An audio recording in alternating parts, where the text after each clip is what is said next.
Hello, du coup, cette vidéo s'adresse aux administrateurs de serveurs Discord qui auraient ou pas une page Socialcraft. Comme vous l'avez vu, le bot Discord peut faire trois choses principales: envoyer des commandes depuis le Discord sur votre serveur web, etc., ou Minecraft, ou Socialcraft, transmettre les posts qui sont postés sur Socialcraft directement sur le channel Discord, et transmettre aussi quelques informations de base que n'importe qui peut avoir simplement en citant le bot. Par exemple, si je vais sur bot et que je cite le bot, il va me dire combien de personnes sont connectées sur le serveur Minecraft de cette page Socialcraft. Donc le bot a été configuré sur ce Discord pour être lié à une page de Socialcraft, qui est en l'occurrence la page de ce Discord.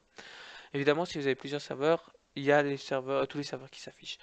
Donc ça, c'est le truc de base. C'est voilà, ça permet aussi aux gens de commencer à causer avec le bot Discord parce qu'il y a des fonctionnalités qui sont propres aux joueurs. Il y a une vidéo pour ça. Donc maintenant, pour les fonctionnalités un peu avancées, par exemple, je disais qu'on pouvait transmettre les posts. Par exemple, si je poste quelque chose avec le hashtag ici Socialcraft sur Socialcraft, dans ce channel-ci de ce bot, de ce serveur Discord, le bot a été configuré pour transmettre les messages. Bon, ça avait été un test, c'est pour ça qu'il y a n'importe quoi. Mais si je prends ici sur l'autre, voilà, là il y a les derniers posts. Par exemple, ici il me suit moi, donc vous voyez, c'est le post que j'avais posté et on peut lire la suite ici. Effectivement, vous pouvez paramétrer pour que l'URL change si vous avez un site Socialcraft et mettre l'URL de votre site web à vous. Donc ça, c'est une fonctionnalité qui est assez plaisante parce que du coup, vous postez qu'une seule fois une news sur Socialcraft et elle arrive directement sur le channel annonce avec le @everyone ou n'importe quoi d'autre que vous pouvez configurer comme vous voulez.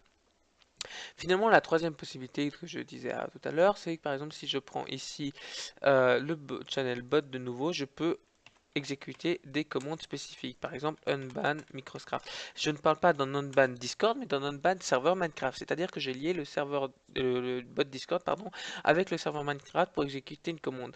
Donc tous ces détails de commande, vous le trouverez dans la partie action du panel Socialcraft sur le site web. Et vous pourrez vraiment créer ce que vous voulez, communiquer avec votre serveur web, avec votre serveur Minecraft, créer, donner des tokens à quelqu'un, enfin faire ce que vous voulez, créer n'importe quel type de commande. Et toutes ces commandes ont des permissions spécifiques qui sont créables aussi. Donc c'est vraiment une configuration tout à fait optimale. Et là, en l'occurrence, il m'a dit UID non trouvé, c'est simplement que je n'étais pas banni sur le serveur. Donc tout ça, c'est normal. Donc voilà, c'est à peu près un petit tour du bot Discord. À vous de trouver des idées aussi pour qu'est-ce qu'il pourrait faire. S'il manque quelque chose, n'hésitez pas à le proposer. Mais pratiquement tout ce que vous pouvez faire peut être créé par vous-même en créant simplement des commandes. Il n'a pas besoin de savoir coder pour créer des commandes. Après, vous pouvez aussi, si vous connaissez un peu de PHP et vous avez un serveur, utiliser justement curl pour créer des commandes sur votre serveur que le bot Discord vous permettrait d'utiliser pour communiquer avec. Je vais m'arrêter là, merci, et puis bon fun.